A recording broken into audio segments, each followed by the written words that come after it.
कौन से devices use होते हैं मास मेज़र करने के लिए। Different instruments are used depending on the required precision. जिस टाइप का रहेगा उसी टाइप का क्या करेंगे, हम मास को मेज़र करेंगे।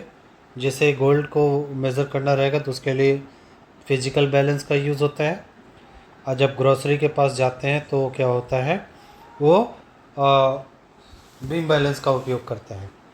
इसी तरीके से हम इलेक्ट्रॉनिक वेइंग स्केल भी देखते हैं।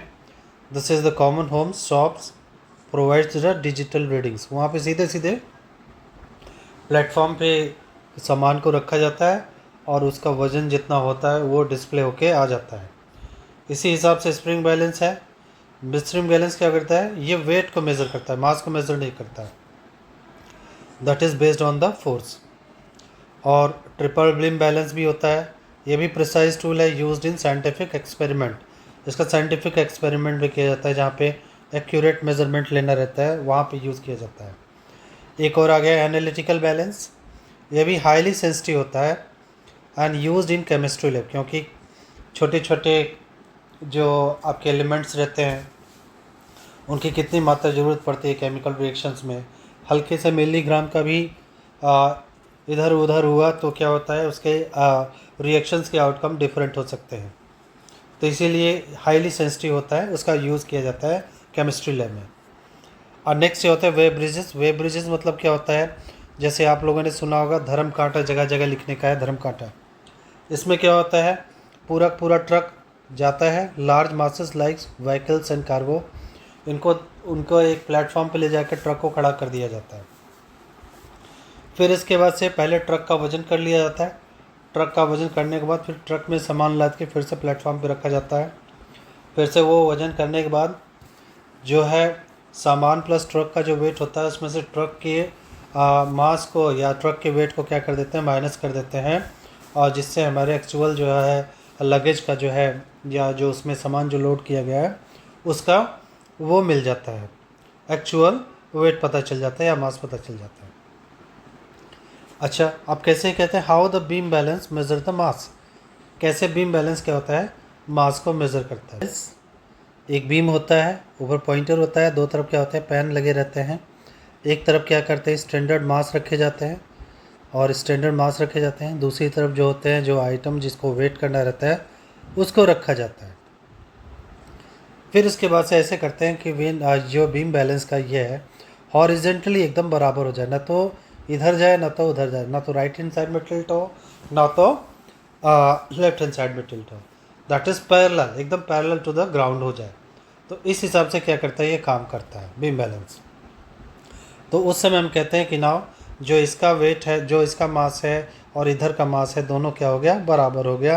तो इस हिसाब से हमें एक्चुअल मास ऑब्जेक्ट का पता चल जाता है यूजिंग बीम बैलेंस। अच्छा, देखिए क्या होता है, इसमें बैलेंस लीवर सिस्टम होता है बीम बैलेंस में। The beam balance consist of horizontal beam resting on the pivot, जिसको फलक्रम कहते हैं, with the two pans hanging on इधर साइड, यानी दोनों तरफ क्या होता है, पैन आपके हैंग करते हैं। एंड प्लेट्स जो होते हैं जहाँ पे सामान रखे जाते हैं, एक तरफ वेट रखा जाता है, एक तरफ मास रखा जाता है स्टैंडर्ड मास, दूसरी तरफ ऑब्जेक्ट रखा जाता है। तो प्लेसिंग द ऑब्जेक्ट को रखा जाता है। The object whose mass needs to be measured placed on the one pan, एक पेन पे रखा जाता है। एडिंग द स्टैंडर्ड वेट, यहाँ पे स्टैंडर्ड वेट को रखा जाता है, standard mass, okay. Calibrated weights are placed on the other pan until the beam reaches to the balanced, that is horizontal position। जब तक वो पूरा का पूरा horizontal position में ना आ जाए तब तक हम क्या करते हैं, मास को घटाते बढ़ाते रहते हैं या दूसरी तरफ से ऑब्जेक्ट को घटाते बढ़ाते रहते हैं। अच्छा, फिर फाइंडिंग द इक्विलिब्रियम, जब एकदम स्ट्रेट हो जाए तो क्या हो जाएंगे, लेवल पे मिल जाएगा। तो फिर total mass of the standard weight equal to the object mass. तो टोटल मास क्या होता है, स्टैंडर्ड वेट, दोनों क्या हो जाएंगे, बराबर हो जाएंगे। ना तो बीम जो है ना तो लेफ्ट जाएगा ना तो राइट जाएगा, इसका मतलब हमें एक्चुअल मास पता चल गया। Reading the mass, the sum of calibrated weight on the one pan give the mass of the object, okay. तो उनका जो मास है, जैसे मान लीजिए कि 1.25 किलो है, 1.25 किलो मतलब 1 किलोग्राम 250 ग्राम। तो हमारे पास क्या होगा, स्टैंडर्ड में दूसरी तरफ ऑब्जेक्ट रखना है और 1 किलो या 250 ग्राम को कैलकुलेट करना रहेगा।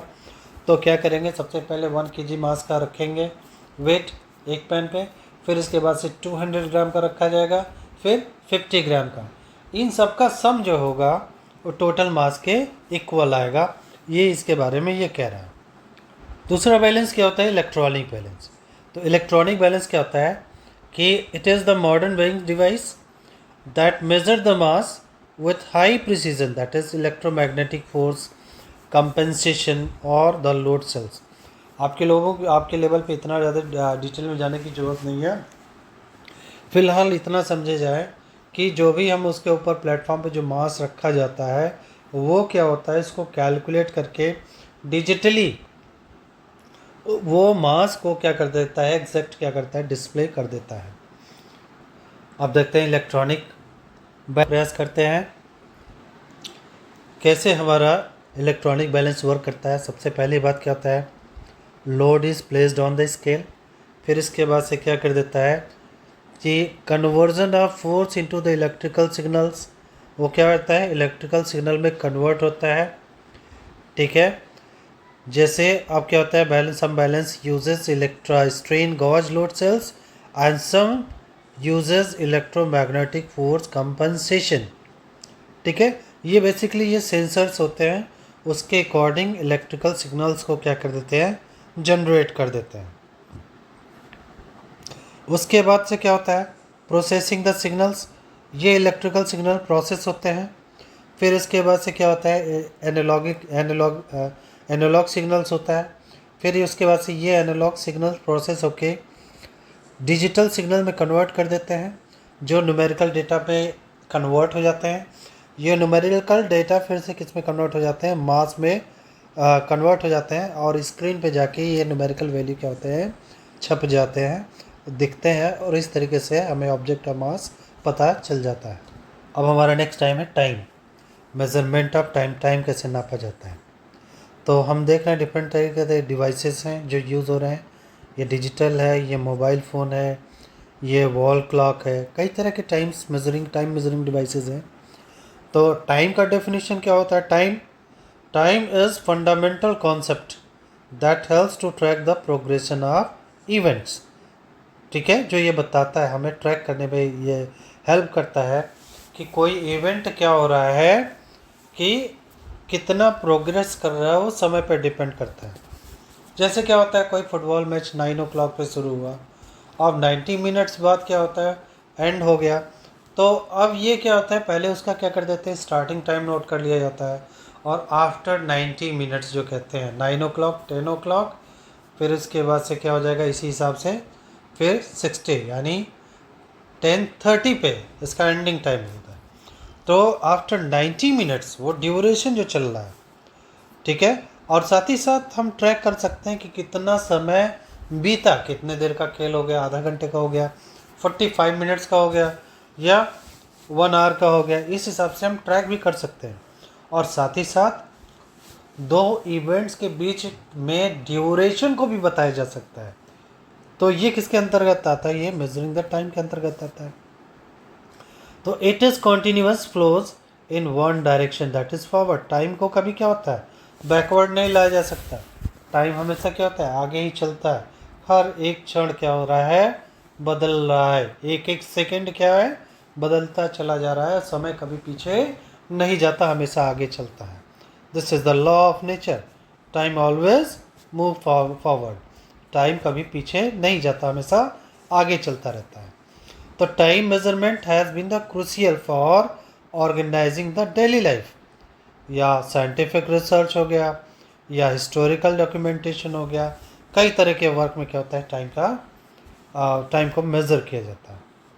अच्छा, तो units of time of measurement, भाई जब मेज़रमेंट करेंगे तो उसका यूनिट होगा। तो SI unit of time is second. तो one common time units of the scale, जैसे क्या कर दिया गया, जैसे मिनट स्केल हो गया, 1 minute is equal to 60 second हो गया, 1 hour is equal to 60 minutes हो गया, 1 day is equal to 24 hours, 1 week is equal to 7 days, and 1 month is equal to 28 से लेके 31 डेज ये क्या होता है, वेरी करता रहता है। बट 1 ईयर में क्या होता है, 12 मंथ्स होता है या 365 डेज हो गया। यदि लीप ईयर है तो 366 डेज होते हैं 1 ईयर में। तो इसी हिसाब से 1 डे को सेकेंड में कन्वर्ट कर दिया जाए तो कितना होता है, तो 1 डे में 24 आवर्स होते हैं। अब इसको कन्वर्ट करना है, 24 आवर्स में कितने मिनट्स होते हैं, 60 मिनट्स हो जाएंगे। फिर 60 मिनट्स 1 मिनट में कितने सेकेंड होते हैं, तो that is multiplied by 66 multiplied by 66 second हो जाएंगे। ठीक है, अब इसको सिंप्लीफाई करने के बाद क्या होता है, 86,400 क्या होता है, सेकेंड होता है। तो एक दिन में कितने सेकेंड होंगे, 86,400 सेकेंड हमको मिल रहा है। अब आते हैं क्या कह रहा है यहाँ पे नेक्स्ट, कि instrument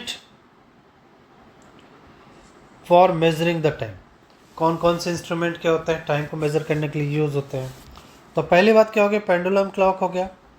it uses the swinging pendulum. Pendulum तो जानते हैं, पेंडुलम क्या होता है कि जैसे एक बॉब होता है, अभी आगे पढ़ेंगे, पेंडुलम होता है एक बॉब होता है, ये क्या कर देता है, अपनी मीन पोजीशन से क्या कर देता है, ऑसिलेट करता रहता है टू और फ्रो, और इसी की वजह से फिर टाइम मेज़र किया जाता है।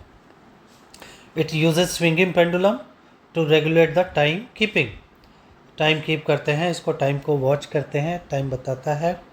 ठीक है, स्टॉप वॉच क्या होता है, major the short interval. Stop watch क्या कर देता है, short interval precisely used in sports of the experiment, जैसे बॉक्सिंग हो गया, वहाँ भी टाइम का ख्याल रखा जाता है। 1 मिनट 2 मिनट 3 मिनट कई राउंड होते हैं उनके, उन राउंड सारे राउंड्स क्या होते हैं स्टॉप वॉच पे डिपेंड रहते हैं। नेक्स्ट हो गया wrist watch, portable time keeping device worn on the wrist, जो हाथ में पहना जाता है।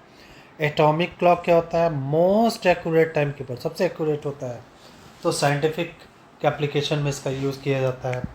और digital clock display the time electronically, जैसे आपके उसमें डिवाइस जो होते हैं क्या करते हैं, कैसियो के डिवाइस होते हैं जो मानते हैं सबसे बढ़िया टाइम डिस्प्ले करते हैं digitally. Next one is pendulum clock.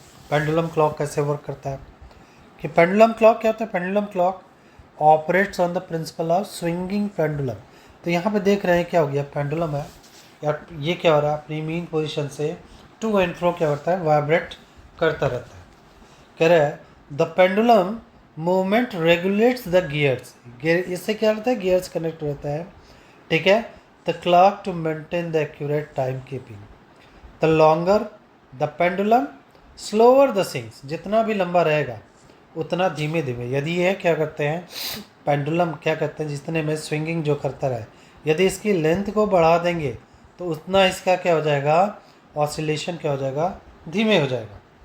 Okay, ये इसकी रस्सी की लंबाई पे, यानी ये इसकी लेंथ, रॉड की लेंथ पे डिपेंड करता है।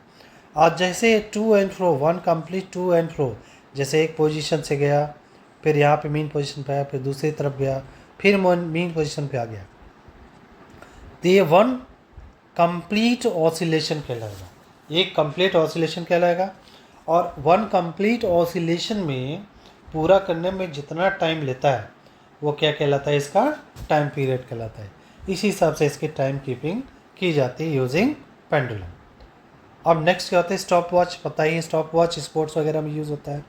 Stop watch use to measure the short duration with precision, ठीक एक्यूरेसी के साथ। कह रहा है प्रेसिंग द स्टार्ट बटन, एक तरफ क्या कर देते हैं, स्टार्ट बटन प्रेस कर देते हैं, फिर इसके बाद से दूसरा क्या होता है, ये स्टार्ट बटन हो गया, ये क्या हो गया, स्टॉप बटन हो गया। ठीक है, ये क्या हो गया, स्टार्ट बटन जो है शुरू हो जाता है, ये स्टॉप बटन हो गया, ये क्या हो गया, रीसेट बटन हो गया। ठीक है, फिर से वापस क्या कर देता है, इसको रीसेट कर देता है, एक स्टार्ट दूसरा स्टॉप, और इसी हिसाब से एक चक्कर जब लगा देता है, ये छोटी वाली सुई क्या कर देती है, 1 मिनट 2 मिनट क्या कर देती है, मूव करती है। जैसे सेकेंड वाली सुई एक चक्कर लगा लेती है तो मिनट वाली सुई 1 मिनट आगे बढ़ जाती है। तो कह रहा है and stop the timer making the useful sports timing experiment and the reaction test etcetera, इन जगहों पे इसका स्टॉप वॉच का यूज़ किया जाता है। नेक्स्ट टॉपिक है रिस्ट वॉच। पता ही है रिस्ट वॉच तो सबको पता ही है, सब लोग पहन के घूमते हैं। रिस्ट वॉचेस हैव मैकेनिकल और digital component to track the time. They may use quartz, they may automatic movement to maintain the accuracy. अब इलेक्ट्रिकल सिग्नल्स का यूज़ होता है, क्वार्ट्स का यूज़ होता है। क्वार्ट्स पे क्या करते थे, इनका एक डिवाइस, क्वार्ट्स एक एलिमेंट होता है जिसका यूज़ किया जाता है रिस्ट वॉचेस में यूज़ किया जाता है। अब आते हैं नेक्स्ट टॉपिक पे। तो नेक्स्ट टॉपिक क्या हो रहा है, एंशियंट टाइम मेजरिंग डिवाइसेस। पुराने समय में कैसे टाइम मेज़र किया जाता था। जैसे सन डायल क्या होता है, use to sun days shadow to indicate the time. यहाँ पे शैडो का यूज़ करके, शैडो की लेंथ पता करके हम टाइम पता कर लेते थे पहले के लोग। जैसे वहाँ पे जैसे सन डायल आपका बेस्ट एग्जांपल है, जंतर मंतर दिल्ली में, वो क्या है, जंतर मंतर। ओके, और जयपुर में जंतर मंतर है, वो क्या है, आपका सन डायल है। दूसरा क्या होता है, वाटर क्लॉक होता है। इसको क्या कहते हैं, वाटर ड्रॉप। वाटर क्लॉक क्या कर देता है, measure the time using the flow of water. कितना पानी बह गया, कितना पानी इकट्ठा हुआ, उसके हिसाब से क्या करते थे, time of the day measure करता था।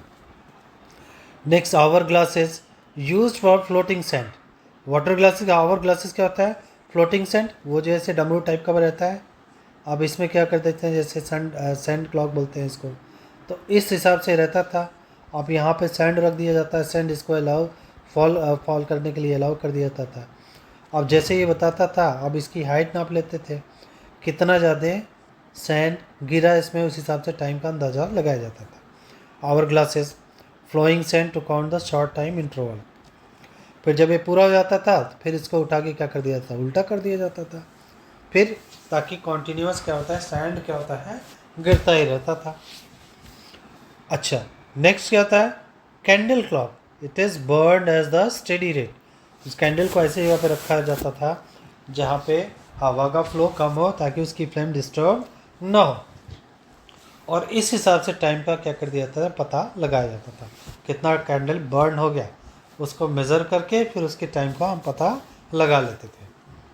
अब क्या रहा है, ओबेलिस्क शैडो मूवमेंट। जैसे शैडो मूव करता है, टाइम ड्यूरिंग द डे, ये भी क्या होता है, जस्ट सन डायल के जैसे था, तो इसमें भी इसी का यूज़ किया जाता था।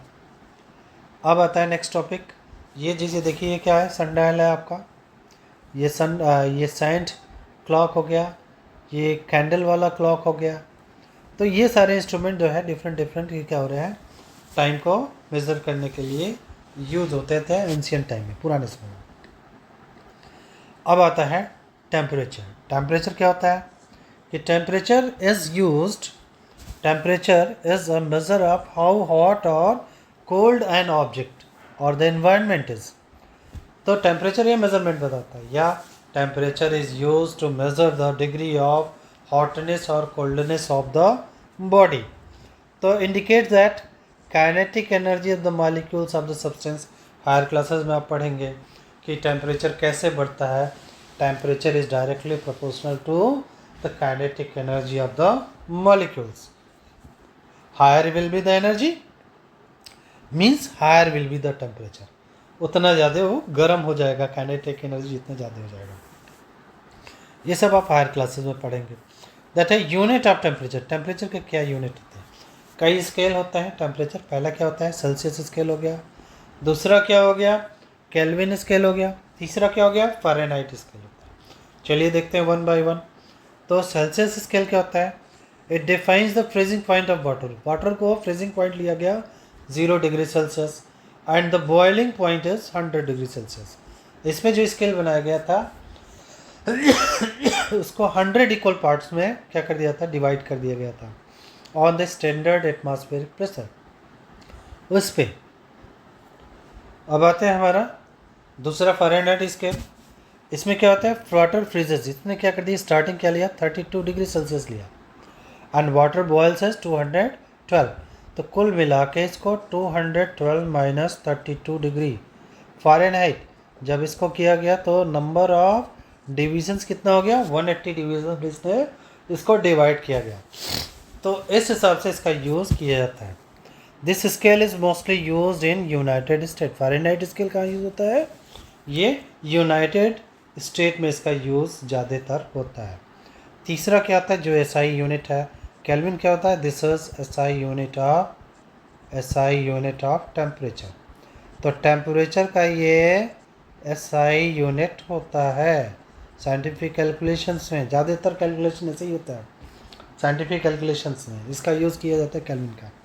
तो अब क्या रहा है, एब्सोल्यूट जीरो को किया गया, तो absolute zero the point where molecular motion theoretically stops, यानी मतलब ये ऐसा टेम्परेचर है एब्सोल्यूट ज़ीरो जहाँ पे सारे गैसेस एकदम फ्रीज कर जाते हैं, जम जाते हैं। या इवन तो हाइड्रोजन भी क्या होता है सॉलिड में चेंज हो जाता है ये temperature, and which is equivalent to -273.15 degree Celsius.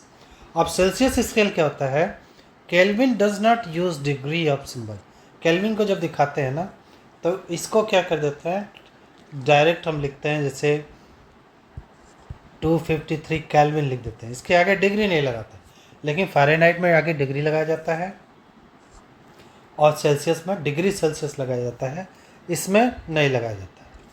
तो ठीक है, इसमें जो लिया गया water freezes at 273 degree 273 Fahrenheit to 373 water boils as 373 Kelvin. 273 Kelvin पे क्या कर देता है, फ्रीज कर देता है, और 373 केल्विन पे क्या होता है, वाटर बॉयल करता है। ये इसमें रखा गया, यानी इसको भी 100 इक्वल पार्ट्स में डिवाइड किया जाता है, किया गया है ये भी केल्विन स्केल भी। अच्छा, नेक्स्ट जो है, नेक्स्ट टॉपिक है टेम्परेचर कैसे कन्वर्ट करेंगे, एक फॉर्म से दूसरे फॉर्म में कैसे कन्वर्ट करेंगे। पहली बात क्या होता है, कन्वर्जन टाइप। फार्मूला क्या होगा कन्वर्जन का, तीसरा सपोज करिए 25 डिग्री सेल्सियस है तो इसको कैसे कन्वर्ट करेंगे। देखिए सेल्सियस टू फ़ारेनहाइट क्या होता है, तो ये क्या हो जाएगा 25 9/5 इंटू सी प्लस 32। इस तरीके से हम करते हैं तो कितना निकल के आता है 77 डिग्री फ़ारेनहाइट। इसी तरीके से सी प्लस केल्विन में क्या होता है, सी प्लस 273.15 केल्विन होता है। तो इसमें इसको ऐड कर देंगे तो किस में कन्वर्ट हो जाएगा, केल्विन में कन्वर्ट हो जाएगा। तो केल्विन जैसे 25 को कन्वर्ट किया गया 273 ऐड कर दिया गया तो कितना आया 298.15 केल्विन आया। अब फ़ारेनहाइट टू सेल्सियस में कन्वर्ट करना तो C is equal to 5/9 in the bracket F-32। इस तरीके से हम कर देंगे। कन्वर्ट करने के बाद वैल्यू रखने के बाद हमें क्या मिलता है -35/9 -4 पॉइंट समथिंग आएगा। इस तरीके से करेंगे तो 3.99 करीब आएगा। उसी हिसाब से इसको कैलकुलेशन कर लिया जाएगा। अच्छा, केल्विन टू सेल्सियस जब आएगा तो यहाँ पे -200 K-273.15, ठीक है। तो इस तरीके से हम क्या कर देंगे, इसको कन्वर्ट करके हम वैल्यू को निकाल सकते हैं। नेक्स्ट क्या होता है कि अब कौन कौन से डिवाइसेस यूज़ होते हैं टेम्परेचर मेज़र करने के लिए। तो टेम्परेचर मेज़र करने के लिए मेनली क्या होते हैं, 3 डिवाइसेस यूज़ होते हैं। पहला क्या होता है क्लिनिकल थर्मामीटर, दूसरा क्या कहलाता है लेबोरेटरी थर्मामीटर, तीसरा क्या कहलाता है डिजिटल थर्मामीटर, ठीक है। अच्छा, अब देखिए क्या हो रहा है, यहाँ पे कई सारे डिवाइसेस हैं यहाँ पे। तो क्लिनिकल थर्मामीटर ये देखिए क्या हो गया, ये आपका क्लिनिकल थर्मामीटर हो गया। ये भी डिजिटल थर्मामीटर हो गया विच यूजेस इलेक्ट्रॉनिक सेंसर। तो ये भी क्या होता है, ये भी क्या होता है, इसको टच करने की ज़रूरत ही नहीं है, ये दूर से ही बता देता है। ये थर्मल थर्मामीटर होता है, दूर से ही गर्मी नाप देता है। और ये भी एक अलग तरह का क्या होता है थर्मामीटर होता है, इसको भी टच में लाने की ज़रूरत पड़ती है। उसी हिसाब से क्या कर देता है ये और ज़्यादा टेम्परेचर आपका बताता है। तो नेक्स्ट कि क्लिनिकल थर्मामीटर क्या होता है, मैंने पिछली बार में फिगर में हम लोगों ने देखा था clinical thermometer. It is specially design for measuring the human body temperature. तो ह्यूमन बॉडी टेम्परेचर के लिए ये मेज़र करने के लिए डिज़ाइन किया गया है। टिपिकली इस हैज़ स्मॉलर रेंज, कहाँ से रेंज रहता है 35 degree Celsius to 42 degree Celsius, यानी इस रेंज में ह्यूमन बॉडी टेम्परेचर क्या करता है लाई करता है, ठीक है। इसीलिए जैसे नॉर्मल ह्यूमन बॉडी टेम्परेचर सबको पता है, नॉर्मल ह्यूमन बॉडी टेम्परेचर कितना होता है, that is 37 degree Celsius, okay, या 98.6 डिग्री फ़ारेनहाइट होता है, नॉर्मल ह्यूमन बॉडी टेम्परेचर होता है। तो इस तरीके से ये available in both liquid field and the digital format, दोनों में अवेलेबल है। पिछली स्लाइड में हम लोगों ने देख चुका है कि ये दोनों फॉर्म में क्या होता है, अवेलेबल रहता है। ऐसे लेबोरेटरी थर्मामीटर क्या होता है? Laboratory thermometer is used in experiment typically ranging from -10 to 110 degree Celsius. इसके बीच में क्या होता है, आपका लेबोरेटरी थर्मामीटर का यूज़ किया जाता है। ठीक है, तो इसका मतलब क्या, जैसे एक्सपेरिमेंट हम करते हैं तो वहाँ पे हमें और ज़्यादा टेम्परेचर मेज़र करने की ज़रूरत पड़ती है, तो यहाँ पे इसका यूज़ किया जाता है। ठीक है, अब देखते हैं नेक्स्ट टॉपिक हमारा। नेक्स्ट टॉपिक है digital thermometer. It uses electronic sensor, जैसे लाइक थर्मिस्टर्स जिसको बोलते हैं, that convert the temperature reading into the digital data. तो सेंसर सेंस करते हैं डेटा, कितनी गर्मी है, कितनी ठंडक है, उसी हिसाब से क्या कर देते हैं, उसको डिजिटल डेटा में कन्वर्ट कर देते हैं और डिस्प्ले पे वो टेम्परेचर लिख के आ जाता है। ये फास्ट होता है, एक्यूरेट होता है, एंड इट इज़ अवेलेबल, ठीक है, अक्रॉस द वेरियस एप्लीकेशंस, ठीक है, from clinical and laboratory settings. ये क्या होता है कि ये मेमोरी स्टोरेज भी फैसिलिटी से लेस होता है और टाइम कैन बी कॉमन। कई कई कई थर्मामीटर में क्या होता है, उसमें टाइम भी आता है, उसके बाद से इनको मेमोरी में स्टोर भी किया जा सकता है। एक एडवांटेज है डिजिटल थर्मामीटर का क्लिनिकल थर्मामीटर के ऊपर, is that it does not uses mercury. क्यों? ये इलेक्ट्रॉनिक सेंसर का यूज़ करता है। क्यों? क्योंकि mercury is a poisonous substance. Mercury क्या होता है? और इसको जब मुंह में डाला जाता है, गलती से यदि उसका बल्ब मरकरी का टूट गया तो क्या हो सकता है, मरकरी शरीर के अंदर जा सकता है, जिसकी वजह से ये डेंजर हो सकता है, खतरा हो सकता है स्वास्थ्य के लिए। तो इसीलिए मरकरी की जगह पे आजकल ज़्यादातर क्या होते हैं, डिजिटल थर्मामीटर का उपयोग किया जा रहा है। अब क्वेश्चन पूछा जाता है कि why it is not used in the mouth of the babies. Generally जो थर्मामीटर को क्या कर देते हैं, टंग के नीचे रख के उसके बाद से कुछ देर तक हम रखते हैं, फिर उसको उसका टेम्परेचर मेज़र करते हैं। तो फिर क्या होता है, जब मेज़र किया जाता है टेम्परेचर, यदि छोटे बच्चों को मुंह में रखा जाएगा, छोटा बच्चा उसको खाने वाली चीज़ को क्या कर दिया जाता है, चबा के तोड़ सकता है और मरकरी उसके लिए हानिकारक हो सकता है। इसीलिए छोटे बच्चे के अंडर आर्म में रख के क्या कर देते हैं, उसकी बॉडी का टेम्परेचर लिया जाता है। बुखार वगैरह क्या होता है, क्लिनिकल थर्मामीटर से नापा जाता है। अब हमारा नेक्स्ट टॉपिक है एरिया। एरिया को कैसे मेज़र करते हैं? एरिया क्या होता है, is the measure of two dimensional space occupied by flat shape और द सरफेस। यानी कितना सरफेस कोई ऑब्जेक्ट ऑक्यूपाई कर रहा है, ठीक है, in terms of length and breadth. ठीक है, ये सर्कुलर भी हो सकता है, यानी एक प्लेन में कितने सरफेस को कोई ऑब्जेक्ट क्या कर रहा है, ऑक्यूपाई कर रहा है। ठीक है, and it tells us how much surface shape has covered. वो शेप कितने सरफेस को कवर कर रहा है, वो क्या कहलाता है, वो एरिया कहलाता है। ठीक है, अब क्या होता है स्टैंडर्ड यूनिट ऑफ एरिया। तो एरिया का जो है स्टैंडर्ड यूनिट क्या होता है, international system is the square metre और मीटर स्क्वायर होता है। क्यों? क्योंकि लेंथ जो है एसआई यूनिट होता है, लेंथ का एसआई यूनिट मीटर होता है, और एरिया जो होता है मान लेते हैं स्क्वायर है, तो लेंथ मल्टीप्लाइड बाय ब्रेथ होता है, that is metre multiplied by metre is equal to metre square. दूसरे कॉमन यूनिट क्या होते हैं, other common unit include the centimetre square, square kilometre और स्क्वायर फीट या स्क्वायर इंचेस होता है। ये एरिया के या इंचेस स्क्वायर हो गया, यदि लेंथ ऑफ ब्रेथ को इंचेस में नापा गया तो unit of area inch square होगा। तो इस हिसाब से यूनिट ऑफ एरिया को सेलेक्ट कर जाएगा। जैसे मान लिए एरिया ऑफ डिफरेंट शेप, दो तरह के एरिया होते हैं, तो finding out the area of regular shape, measuring the area of different shape that is using formulas.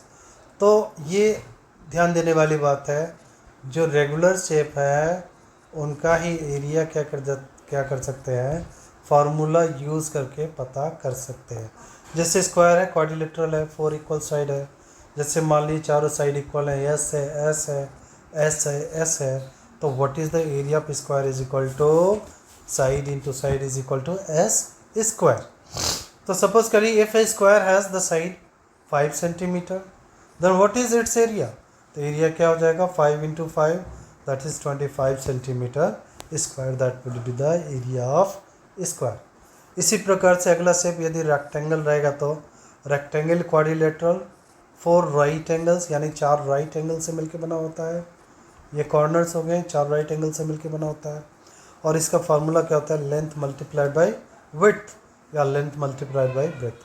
तो सपोज करिए एग्जांपल, जैसे a rectangle has the length of 8 metre and the width of 3 metre, then the area must be equal to 8 multiplied by 3 that is equal to 24 meter square. This will be the area of rectangle.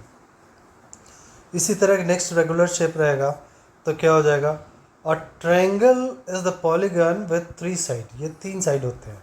अब इसका formula क्या होता है, half into base into height. तो height मतलब क्या होता है, हाइट मतलब ये perpendicular distance, this is the perpendicular distance A B C हो गया।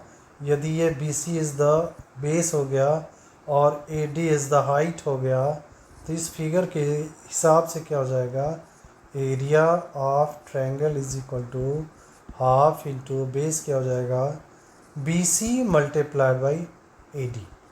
सिमिलरली यहाँ पे देखिए क्या हो रहा है, if the triangle has the base 10 centimetre दे दिया मान लेते हैं, एंड हाइट कितना दिया है, 6 सेंटीमीटर दिया हुआ है, मान लेते हैं हाइट क्या है 6 सेंटीमीटर दिया हुआ है, देन इट्स एरिया वुड भी कितना हो जाएगा, हाफ इंटू, ये गलत है, half into base into height, base कितना हुआ 10 मल्टीप्लाइड बाई 6, 2 5 जा 10 is equal to 30 centimetre square is the area of this triangle. Similarly circle है, सर्कल में क्या होता है, एक पॉइंट होता है, यहाँ से ये डिस्टेंस सरकमफ्रेंस पे क्या कहलाता है, रेडियस कहलाता है। यदि ये सर्कल का रेडियस r है, then the formula of area of circle is pi r square. यहाँ पे पाई r2 लिखा है, that is pi r square. ऐसे लिखेंगे तो area of circle is equal to क्या होता है, पाई r स्क्वायर। तो पाई आर स्क्वायर मतलब क्या, where pi is the constant and pi की वैल्यू क्या होती है 22 अपॉन क्या होती है 7 होती है। तो जिसकी वैल्यू अप्रॉक्सीमेटली इक्वल टू क्या होता है 3.14 करीब होती है। तो यहाँ पे दिया है 3.14159 होती है। आर क्या होता है, radius, the distance from centre to any point on the circle. जैसे if the circle has the radius 4 metre, then what is its area, area is equal to 4 pi R square. तो area is equal to pi R square, pi की value क्या होगी 3.14 into R that is 4 into 4, ये कितना आएगा लगभग 50.72 metre square. This is the area of circle. Next आपका regular figure है पैरेललोग्राम। पैरेललोग्राम का एरिया क्या होता है, बेस इंटू हाइट। एक साइड को क्या कर देते हैं, बेस मान लेते हैं, और यहाँ से परपेंडिकुलर डिस्टेंस पता कर लेते हैं, ये हाइट हो गया। तो ये क्या कहलाएगा, बेस इंटू हाइट कहलाता है। जैसे एग्जांपल दिया है पैरेललोग्राम 7 सेंटीमीटर एंड हाइट कितना है 4 सेंटीमीटर, यानी हाइट 4 सेंटीमीटर, ये 7 सेंटीमीटर होता है। तो एरिया कितना होगा 7 multiplied by 4 is equal to 28 centimetre square is the height of parallelogram. Parallelogram क्या होता है, क्वाड्रिलेटरल होता है, दो पेयर्स ऑफ पैरेलल साइड, यानी ये साइड इसके पैरेलल होगी और ये वाली साइड इसके पैरेलल होगी। अच्छा, अब आता है ट्रेपेजॉइड और ट्रेपेजियम, इसका भी फार्मूला होता है। ये क्या हो गया, हाइट हो गया, ओके। यदि मान लेते हैं ये सम ऑफ पैरेलल साइड ए मान लेते हैं, ये क्या हो गया, ए हो गया, ये क्या हो गया बी हो गया। तो इसका मतलब एरिया ऑफ ट्रेपेजियम क्या हो जाएगा, area of trapezium is equal to half into sum of parallel side A plus B multiplied by क्या होती है, ये हाइट है तो हाइट हो गया। जैसे a trapezoid parallel side with the length 6 cm and 10 cm and height is 5 cm, find the area, area is given। तो ये गलत हो गया है, तो ये क्या हो जाएगा हाफ इंटू क्या हो जाएगा 6 + 10 मल्टीप्लाइड बाई 5, बिकॉज ये क्या हो जाएगा 10 है, ये क्या हो गया 6 है, तो 6 + 10 मल्टीप्लाइड बाई हाइट कितना दिया है 5 सेंटीमीटर। और इसको कैलकुलेट करेंगे तो 2 8 जा 16 हो जाएगा, half into 8 multiplied by 5, okay. तो ये क्या होगा 16 हो जाएगा, हाफ इंटू 16 मल्टीप्लाइड बाई 5, 2 8 जा 16, 8 5 जा 40 सेंटीमीटर स्क्वायर, ठीक है। तो ये चीज़ आपका हो गया एरिया ऑफ ट्रेपेजियम हो गया। अब देखिए क्या होता है, measuring the area of irregular surface using graph paper. अब इसका शेप क्या हो, रेगुलर ना हो, जैसे ये हो सकता है शेप या ऐसे हो सकता है। अब इस चीज़ का कैसे एरिया निकालेंगे, तो क्या हो रहा है कि सबसे इसका हम एरिया निकालने के लिए ग्राफ पेपर का यूज़ करते हैं। तो प्लेस द इरेगुलर ऑब्जेक्ट, तो इरेगुलर ऑब्जेक्ट है इसको ग्राफ पेपर पे रखते हैं, with 1 centimetre by 1 centimetre square boxes से रख देते हैं। फिर इसके बाद क्या कर देते हैं, ट्रेस द आउटलाइन केयरफुली, और उसके बाद से क्या करते हैं काउंट हम कर लेते हैं कितने फुल स्क्वायर्स हैं, जैसे 1 यूनिट ऑफ ईच, एक स्क्वायर का 1 यूनिट कर देते हैं। तो हाफ या मोर देन हाफ कवर रहेगा तो उसको पूरा काउंट करेंगे, count multiplied by as a 1 multiplied by half unit. फिर लेस देन हाफ इसको इग्नोर कर देंगे, यदि हाफ रहेगा तो क्या होगा count as 1 by half unit, यानी आधा से ज़्यादा रहेगा उसको हाफ यूनिट कंसीडर करेंगे। यानी total number of half square रहेगा, आधे से ज़्यादा कवर रहेगा, उसमें 1/2 का मल्टीप्लाई कर देंगे। फिर सारे एरिया को क्या कर देंगे, ऐड कर देंगे, तो हमें एरिया ऑफ इर्रेगुलर सॉलिड मिल जाएगा। जैसे मान लीजिए यहाँ पे हमें ग्राफ मिल गया है, तो यहाँ पे कोई शेप है, जैसे मान लीजिए एरिया हमें पता करना है, तो सबसे पहले कंप्लीट बॉक्सेस को मैं रेड से टिक कर ले रहा हूँ। तो रेड कलर से मैं टिक कर रहा हूँ कंप्लीट बॉक्सेस को, 1 2 3 4 5 6 7 8 9। बाकी जो है इनकम्प्लीट बॉक्सेस को जो आधा से ज़्यादा कवर है उनको ब्लैक कलर के टिक बॉक्सेस से मैं टिक कर रहा हूँ। और ये हो गया 1 2, ये 3 हो गया, 4 हो गया, ये 5 हो गया जो आधा से ज़्यादा कवर है, 6 7 8। बाकी आधे से कम कवर जो है उनको क्या करना है, इग्नोर करना है। तो ये भी है ब्लैक वाला, ये भी है। अब इसको क्या करना है, बाकी जो आधे से कम कवर्ड है उनको इग्नोर करना है। ये नहीं होगा, ये भी नहीं होगा, ये भी नहीं होगा। फिर इसके बाद से क्या हो जाएगा, ये भी नहीं होगा, फिर ये भी नहीं होगा, फिर इसको भी इग्नोर कर दे रहे हैं, ये भी इग्नोर होगा। तो फिर एरिया जब निकालेंगे तो area of number of ticked boxes कितना हो जाएगा, तो नंबर ऑफ टिक्ड बॉक्सेस को जब निकालेंगे तो number of ticked boxes is equal to कितना हो गया, 1 2 3 4 5 6 7 8 9। तो कितना हो जाएगा 9। तो 9 multiplied by 1 is equal to 9 centimetre square. अब क्या रहा है, number of boxes that are half covered. तो number of boxes half covered, number of boxes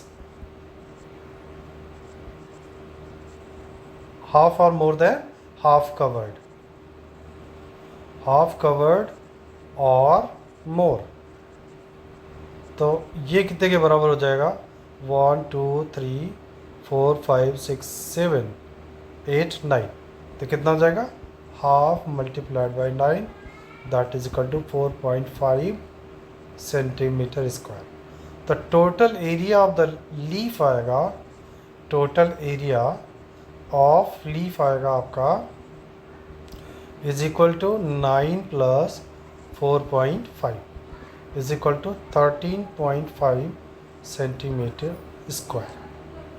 तो आई होप आप लोगों को कॉन्सेप्ट क्लियर हो गया होगा। तो इसके बाद से क्या होता है, हमारा ही एक्सप्लेनेशन कंप्लीट होता है। Thank you for watching.